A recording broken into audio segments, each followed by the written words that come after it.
المسجد ده بيتبني بقاله 50 سنة، تخيل.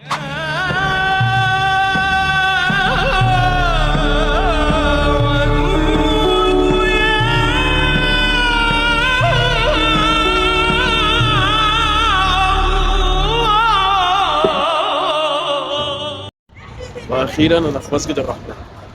نور على نور من الآيات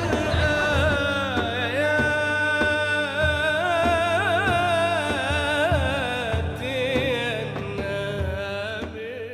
المسجد فيه 4 مآذن، بيوصل طول المأذنة منهم ل 110 متر، وده تاني أعلى مأذنة بعد مسجد الفتح.